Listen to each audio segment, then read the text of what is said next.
Scroll a page. Maybe you'll see it. Oh, yeah. Okay. Okay, hello. We're getting ready to come up to Tish B'Av.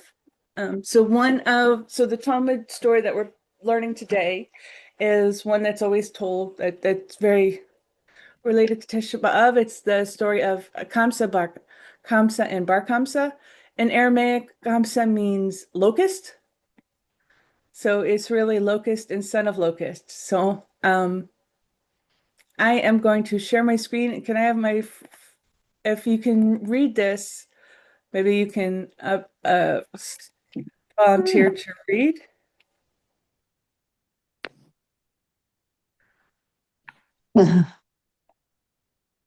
No, It's still blank. I still blank. I can see it. I can too. Okay, then I'm the only one that can't. Okay. All right, so it's about the story of Sinat Chinam, baseless hatred. Okay. So the rabbis illustrate this story of baseless hatred, the sin, and the famous story of Kamsa and Bar Kamsa, so locust and son of locust, who lived just before the destruction of the Second Temple. An innocent secretarial error initiated a series of events.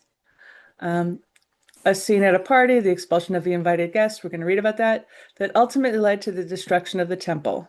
So that ultimately led to Judaism falling.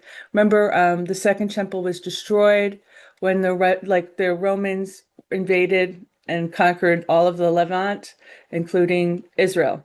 And so there was a lot of fighting, and a quarter of the world was Jewish at that point. Could you imagine?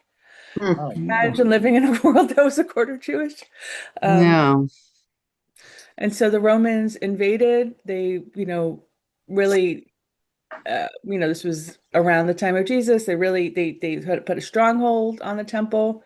And these were the events in the rabbinic imagination that really led to this just devastating loss. Because after the temple fell and the Romans took over Jerusalem, that was a really devastating, until the Holocaust, this was the most devastating thing that ever happened in Jewish history.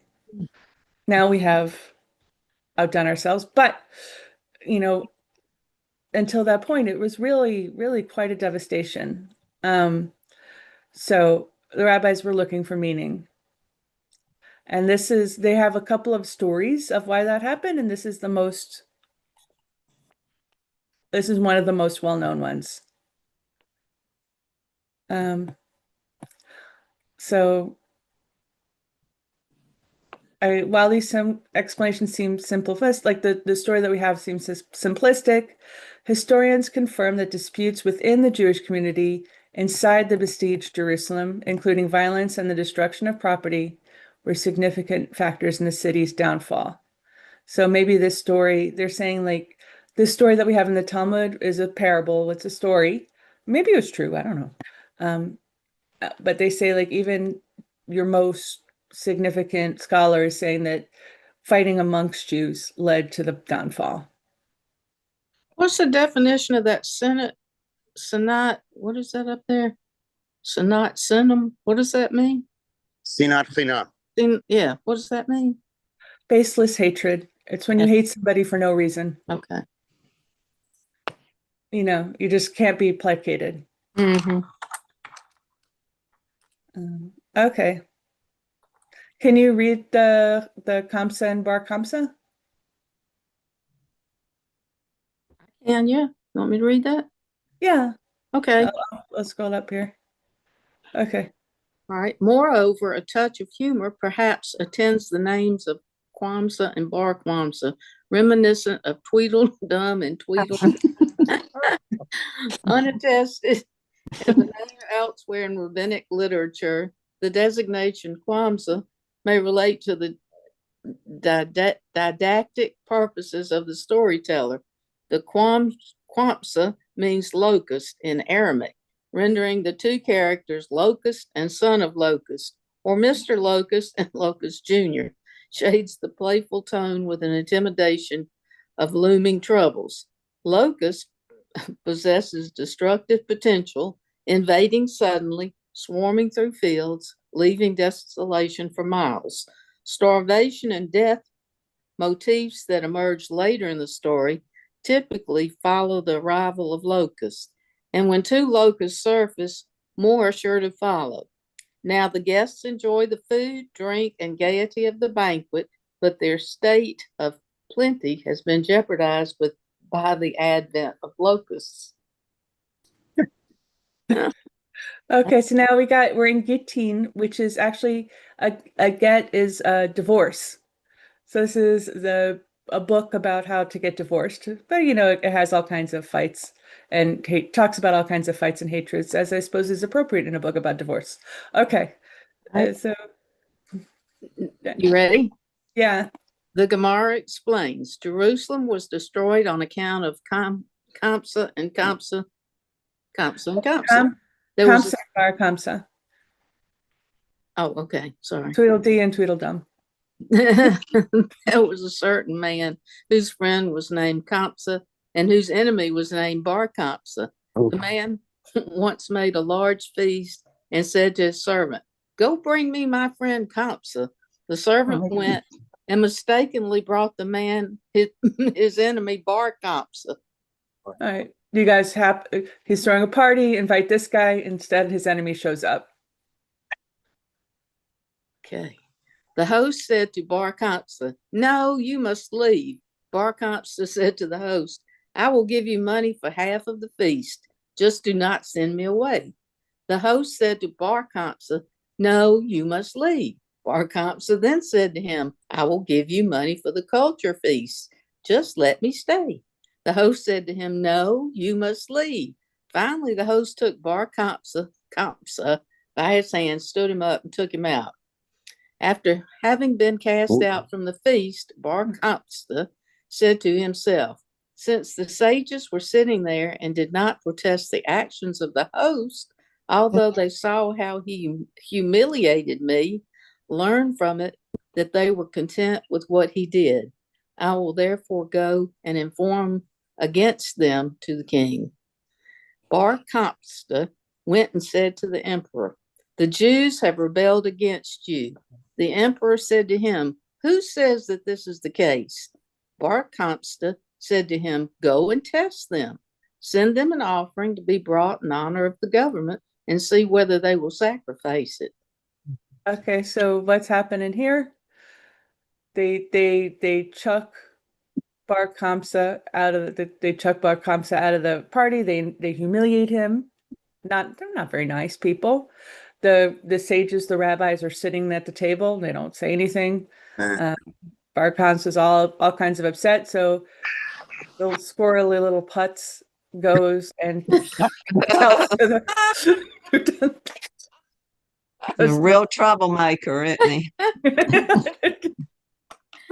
Oh my gosh. He runs to the Roman authorities who are invading now, and he stirs up trouble. Okay. Sounds like folks we grew up with. Oh, sounds like folks we know. The emperor went and sent him a choice 3-year-old calf. While Bar Kamsa was coming with the calf to the temple, he made a blemish on the calf's upper lip. And some say he made the blemish on its eyelid, a place where, according to us, i.e. halacha, it is a blemish, but according to them, Gentile rules for their offerings, it is not a blemish. Therefore, when Bar Kamsa brought the animal to the temple, the priests would not sacrifice it on the altar since it was blemished, but they also could not explain this satisfactorily to the Gentile authorities, who did not consider it to be blemished. The blemish notwithstanding, the sages thought to sacrifice the animal as an offering due to the imperative to maintain peace with the government. Rabbi Zechariah And Avakalos said to them, "If the priests do that, people will say that blemished animals may be sacrificed as offerings on the altar." The sages said, "If we do not sacrifice it, then we must prevent Bar Kamsa from reporting this to the emperor." The sages thought to kill Bar Kamsa so that he would not go and speak against them. Okay. Oh, Lord, have mercy. What a web. Woo. All because he was asked to leave a party. Mhm. Yeah. He wasn't invited to, really. Well, he thought he was Well, invited. he was invited, but it was a mistake. It was a mistake. Same Yeah. name, different person. Oh, Yeah. So now, I mean, now we got one mistake and then we got another mistake Hmm. that, so if you were a sage at this time, what would you do? Scratch my head. I would let them go ahead and sacrifice the animal. Okay. We got one for And then sacrifice. and then everything would be okay, wouldn't it? Well, others may want to sacrifice Bar Kamsa. Well, Yes. I like how That they would just clear up the whole thing. So the see, but concern was the other people might not understand why they were doing the sacrifice, and they might start be, oh my God, sacrificing blemished animals. But so we have Barbara would sacrifice. well, wouldn't that solve the problem? Yes, it would solve the immediate problem. And there was a recognition that there was an immediate problem. Like it was a shahad dachak, it was a period of emergency. Right. Yeah, that we had to do. So, Right. so they were going to take the unblemished animal into the temple. The blemished. I mean, the blemished one into the temple on the altar. Yeah. Yeah, I think they were I think they should break a rule for peace. right. So, like, let's say the governor of Alabama came to our Passover Seder and bought us a nice lobster. Do we serve the lobster or do we not serve the lobster? And how does our situation differ if our temple's under? Well, what would be the consequences if we didn't serve it? Right. What is the consequence?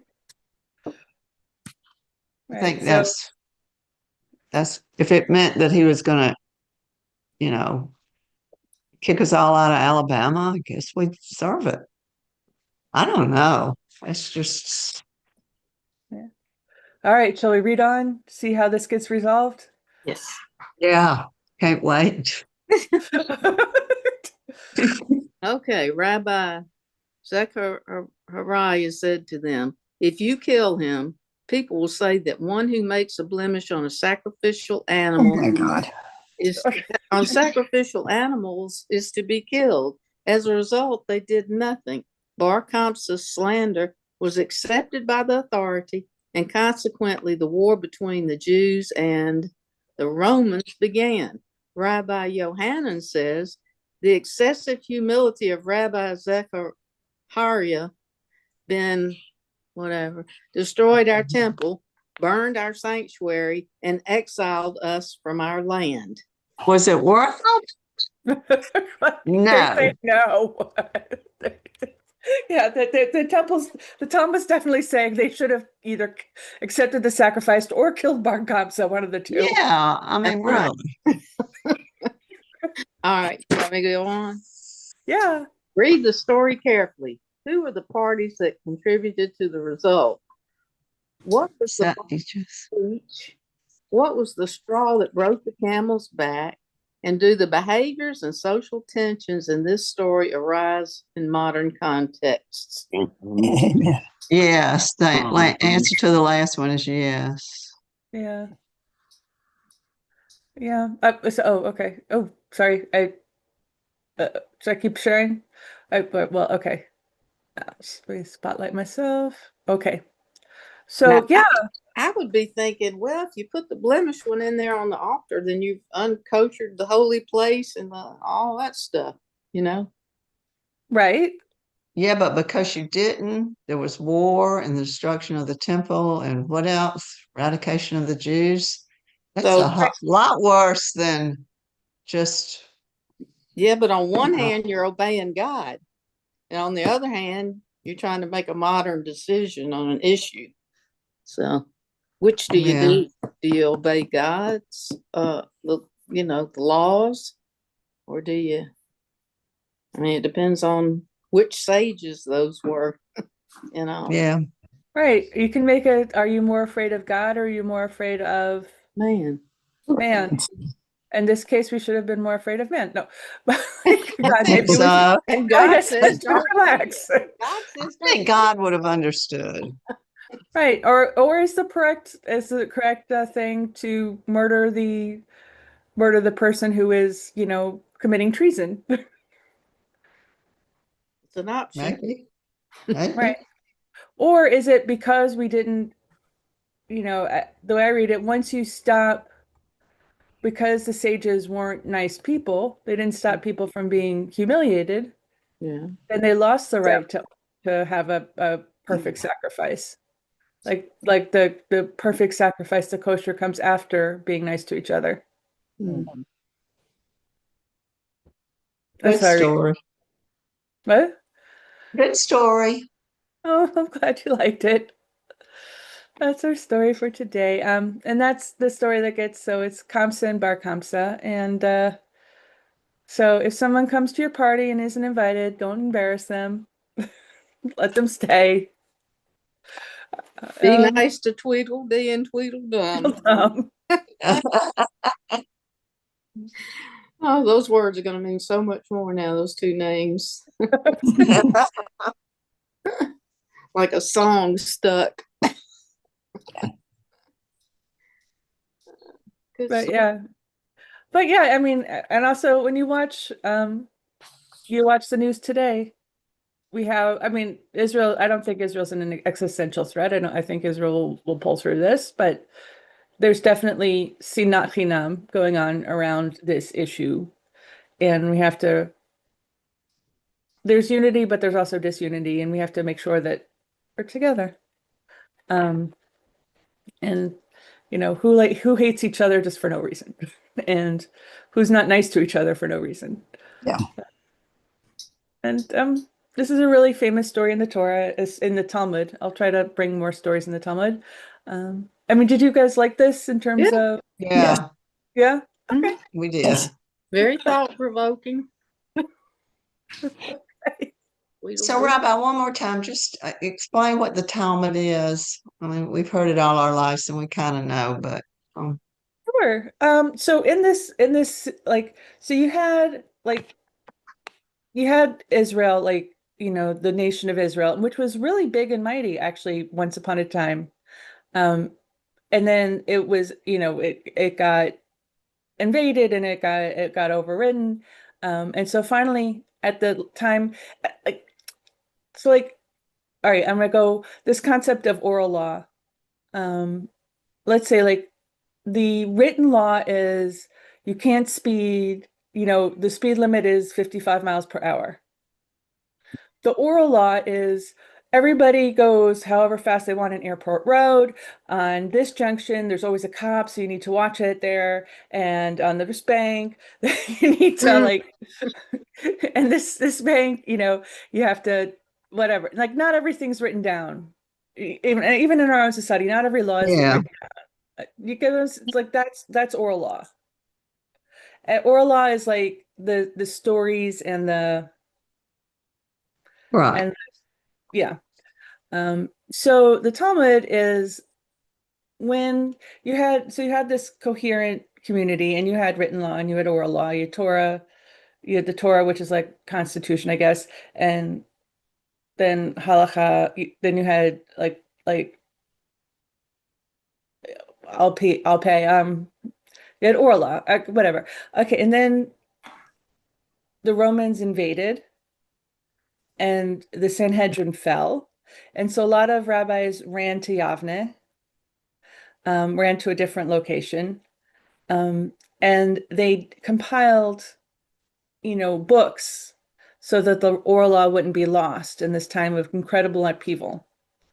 Okay, so That it's became the Mishnah. That became the Mishnah, this book that was compiled, and the book covers everything. It's Bible commentary, it's stories like the story of the Kamsa and Bar Kamsa, it's laws, it's court rulings, it's everything.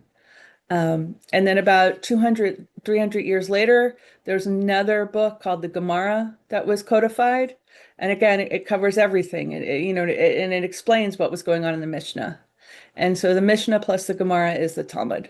Hmm. Oh, okay. So it's oral law written down. It's oral law written down, but it's written down Explanation. like, yeah, it's edited all over the place. Like there's actually two Talmuds. There's one that's done in Babylonia and one that's done in Jerusalem in Israel. And the one in Babylonia obviously has more time to kind of cook and marinate. And so it's edited and re-edited and re-edited. So it's quite interesting. And it's a fascinating thing. And it's just a record of history and of all these commentaries. And then each generation writes their own commentary on the Talmud, you know. So like we would, if we were the rabbis, we would say, and Barbara says that they should have just accepted the Please sacrifice. don't repeat anything I say. And that would be the bar, and we put down and we put down whatever you said, and so you can see like Rashi and everybody comments on the Talmud, and so you can see where they're going. So from a historian point of view, it's just this wonderful labyrinth and juicy labyrinth of things that you can just be in forever. Anyway, that's the Interesting. Talmud. It's also the books behind me. Oh, okay. All that. Yeah. Okay. Well, thank you, Rabbi. Well, thank you. Thank you. Guys, have a great day. Have a We great day. enjoyed it, and good Shabbos to everyone. Thank Good you. Shabbos. Bye. Goodbye.